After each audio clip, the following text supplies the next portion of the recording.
इस वीडियो में हम लोग जो है कुछ महत्वपूर्ण केमिस्ट्री के पॉइंट पर बात करेंगे जो मोस्टली क्लास 10th के बच्चों को बहुत फ़ायदेमंद करेगा। लेकिन अगर कंपटीशन की तैयारी भी आप कर रहे हैं तो आपके लिए भी बहुत महत्वपूर्ण है। तो यहाँ पर आप ध्यान दीजिएगा और समझने की कोशिश करना है, ठीक है। चलिए, तो इसको आप समझिए बढ़िया से।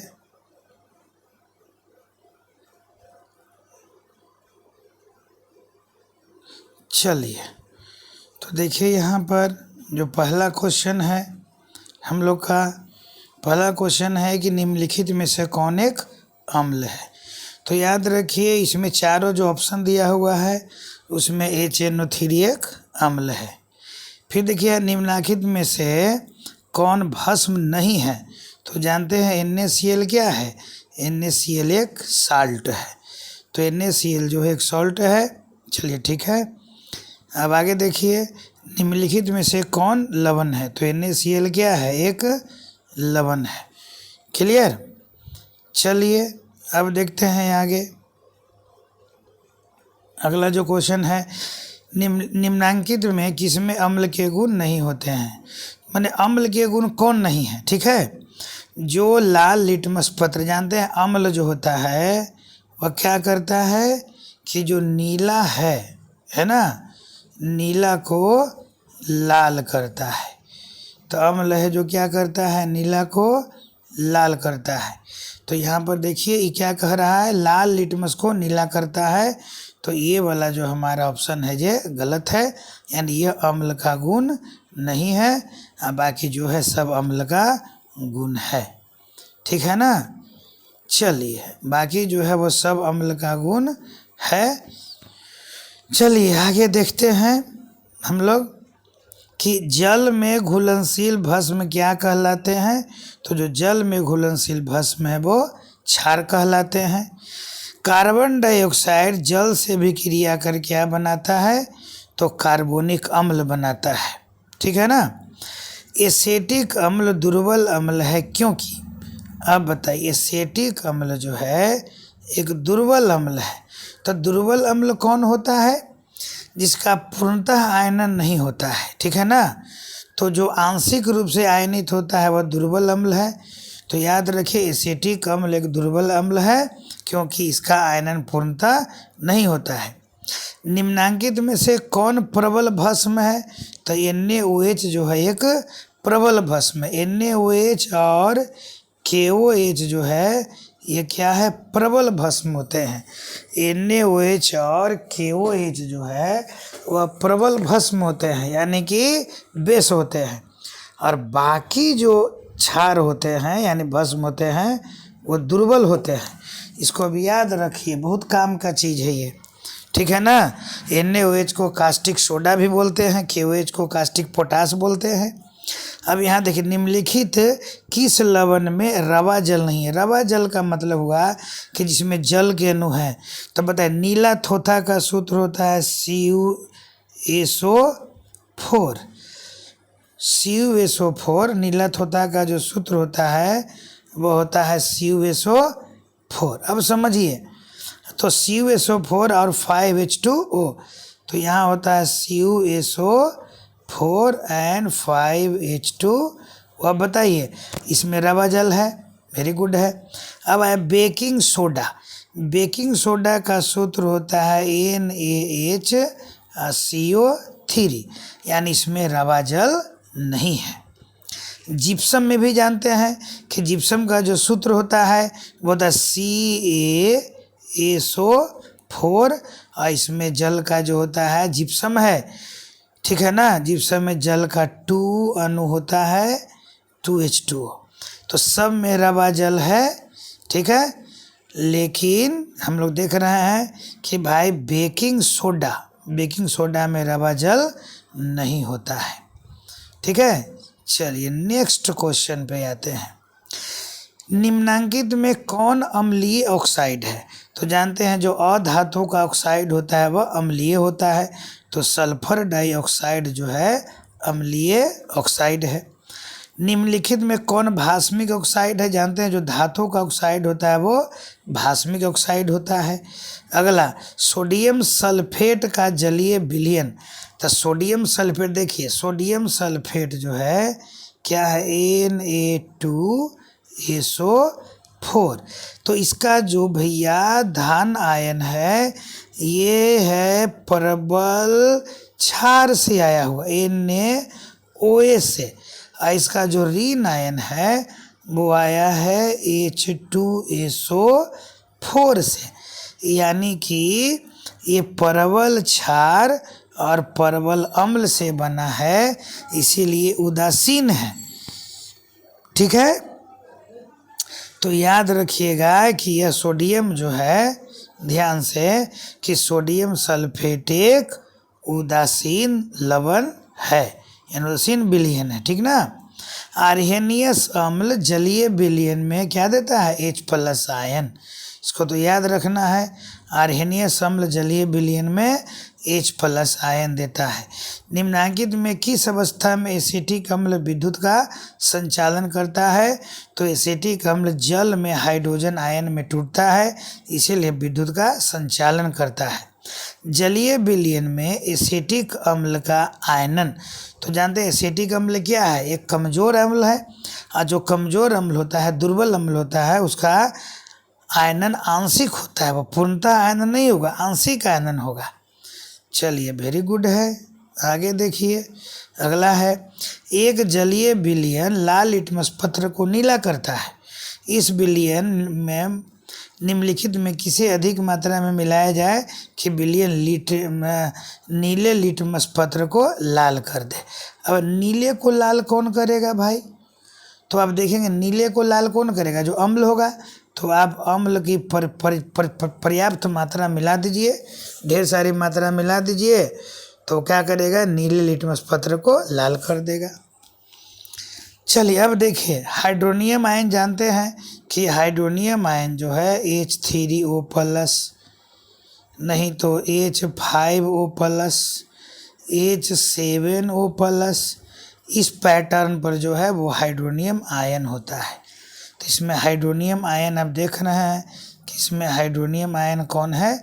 H3O+ हाइड्रोनियम आयन है। ठीक है, चलिए, मुझे उम्मीद है कि आपको सब समझ में बात आ रही है। अब नेक्स्ट क्वेश्चन की ओर। बेकिंग पाउडर का एक अवयव सोडियम कार्बोनेट है। तो जानते हैं बेकिंग पाउडर सोडियम बाइकार्बोनेट और टार्टरिक अम्ल से मिलकर बनता है। तो दूसरा जो टार्टरिक अम्ल है, किसी विलयन के pH का मान 4 है, तो जानते हैं कि 7 से कम रहेगा तो अम्लीय विलयन होगा। तो जिसका pH मान 7 से कम है वो अम्लीय विलयन है। निम्नलिखित में कौन विलयन प्रबल अम्लीय है? तो देखिए ऑप्शन देखिए, जिसका pH मान 0 है, जिसका pH मान 7 से कम है। तो देखिए यहाँ पर 7 से कम, तो यहाँ पर देखिए pH 0, अब POH है 14, तब POH जब 14 है तो इसका भी pH क्या हुआ? 0 हो गया। यानी ख और ग यानी B और C दोनों क्या है? प्रबल अम्ल है। याद रखिए कि P अगर H निकालना है तो क्या करते हैं हम लोग कि 14 में से POH घटा देते हैं। तो 14 में से अगर POH का मान घटा दिया जाए तो बन जाएगा pH का मान। चलिए, ठीक है, वेरी गुड है। अब नेक्स्ट है, देखिए यहाँ उदासीन विलयन का pH मान तो पक्का पता है 7 होता है। अब अभिक्रिया H2O + ACl मिलके बना H3O+ और Cl- में जल का आचरण। देखिए जो H+ देता है वह अम्ल है, जो H+ लेता है वो क्षार है। तो जल यहाँ क्या कर रहा है? H+ ले रहा है, तो ले रहा है तो यहाँ भस्म जैसा काम करेगा, क्षार जैसा काम करेगा। ठीक है, चलिए नेक्स्ट क्वेश्चन। यहाँ देखिए नेक्स्ट में, एक विलयन नीले लिटमस को लाल करता है। तो विलयन का pH मान क्या होगा? नीले को लाल करता है, ध्यान दीजिए, यानी pH मान 7 से कम होगा। तो 7 से कम एक विकल्प है। चलिए, उत्फुल्लन लवण वे होते हैं जो लवण जो होते हैं, कुछ लवण ऐसे होते हैं जो वायुमंडल से जल को सोख लेते हैं, अवशोषित कर लेते हैं, ठीक है ना। और कुछ लवण ऐसे होते हैं जो भैया वायुमंडल में जल के अणु त्याग देते हैं, है ना। उसको प्रस्वेदन बोलते हैं, जो अब अवशोषण करता है, और जो देता है उत्फुल्लन होता है, ठीक है। दो चीज़ को याद रखिएगा। तो जब दे देगा तो उत्फुल्लन होगा, यानी कि जल योजित लवण जो वायुमंडल में जल के अणु त्यागते हैं, और जो ग्रहण करते हैं वो प्रस्वेदन होता है, प्रस्वेद कहलाता है पदार्थ। चलिए, यहाँ निम्नलिखित में किसकी प्रकृति अम्लीय है? तो आप देख के बता सकते हैं, मानव रक्त है, उसका 7.4 pH मान है।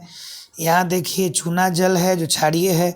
एंट एसिड होता है, जो एंट एसिड का नाम है, एसिड के विरुद्ध में है, यानी क्षारीय होगा। तो जो लाइम जूस है, लाइम जूस है ना, नींबू का पानी, वो क्या है? अम्लीय है। चलिए नेक्स्ट, अगर आपको शंका है कि मिट्टी की अम्लीयता के कारण गमले में फूल का पौधा ठीक से विकसित नहीं हो रहा है, तो निम्नलिखित में से किस पदार्थ को मिट्टी में मिलाएंगे? अम्लीयता को खत्म करने के लिए क्षारीय में नहीं मिलाएंगे। क्षार हमारा क्या होता है? बेकिंग पाउडर मिला देना है। चलिए नेक्स्ट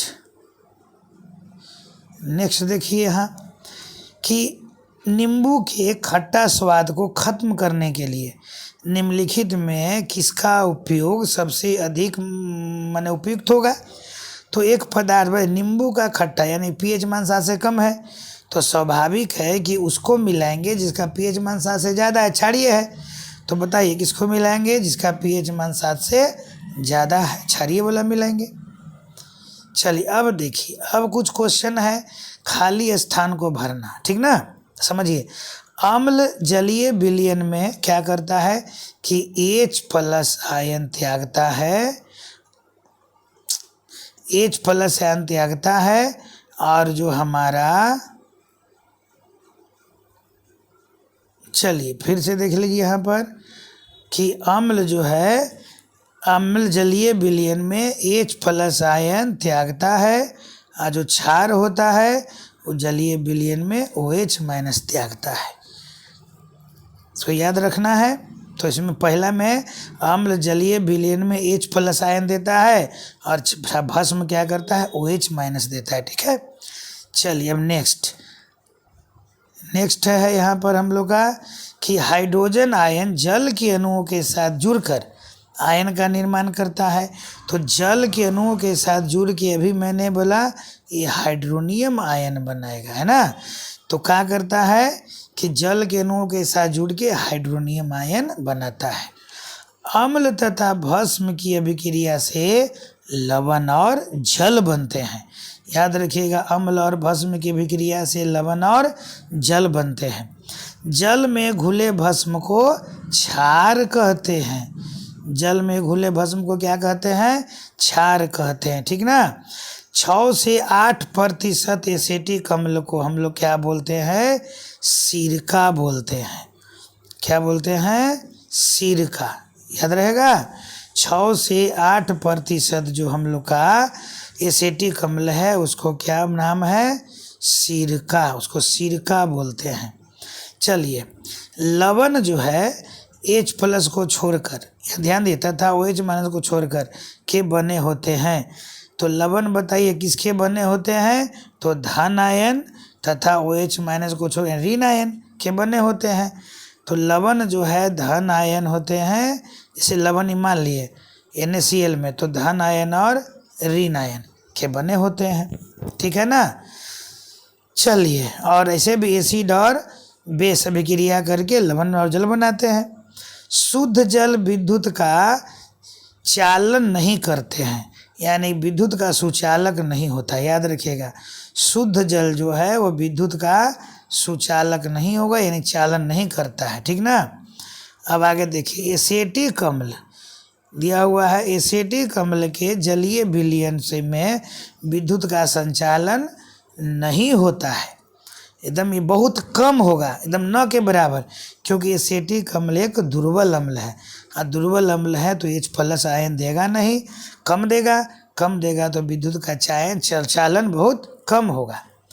चलिए, ACl में जलीय विलयन में विद्युत का संचालन बहुत अधिक होगा, क्योंकि ACl क्या है, एक परवल अम्ल है। ये परवल अम्ल है तो H+ आयन पर्याप्त मात्रा में देगा और जिसके कारण होगा इसका चालन बहुत ज़्यादा होगा। तो ACl के जलीय विलयन में विद्युत का संचालन अधिक होता है। वैसे पदार्थ जिनका जलीय विलयन विद्युत का चालन करते हैं वो क्या कहलाते हैं भैया? वो कहलाते हैं विद्युत अपघट्य।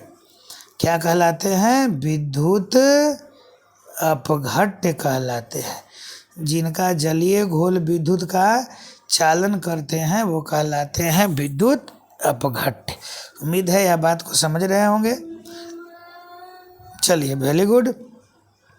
वैसे पदार्थ जो जल में विलयन नहीं देते, यानी आयन नहीं देते, वैसे पदार्थ जो जल में आयन नहीं देते वो कहलाते हैं विद्युत अनपघट्य।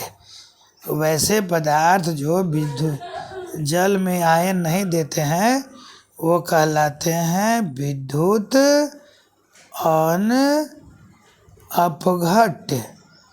विद्युत अनपघट्य, चलिए याद रखना है, वो कहलाते हैं विद्युत अनपघट्य। ठीक है, चलिए नेक्स्ट क्वेश्चन पर आइए। ठीक है ना। चलिए नेक्स्ट क्वेश्चन है कि वैसे भस्म जो जल में पूर्णतः आयनित हो जाते हैं, तो जल में पूर्णतः आयनित होंगे वो परवल कहलाएंगे, परवल भस्म हो गए। ठीक है।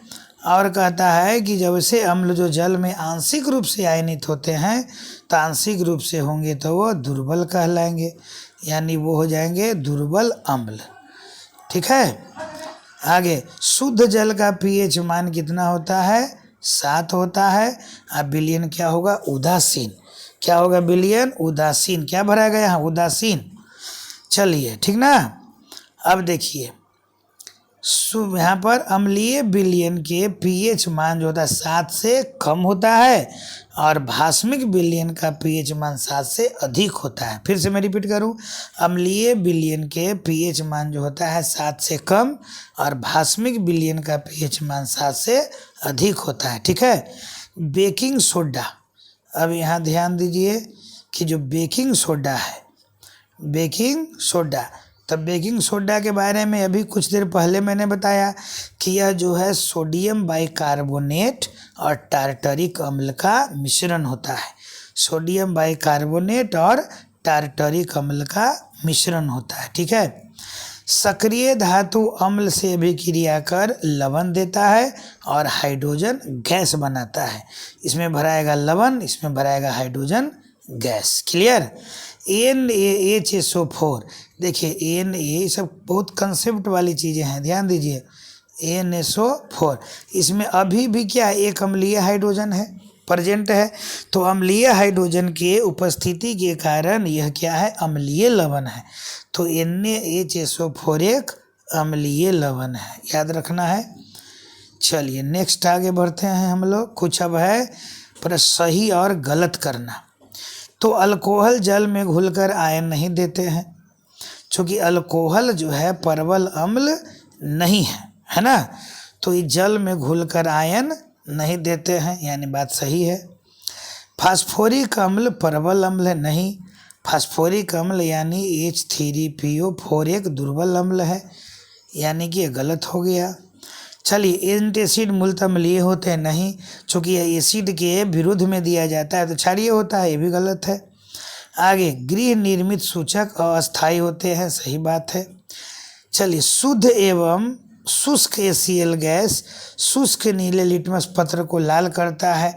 तो शुष्क अगर ACl रहेगा तो लाल नहीं करेगा, क्योंकि ये जल की उपस्थिति में ही अम्ल की तरह व्यवहार करेगा।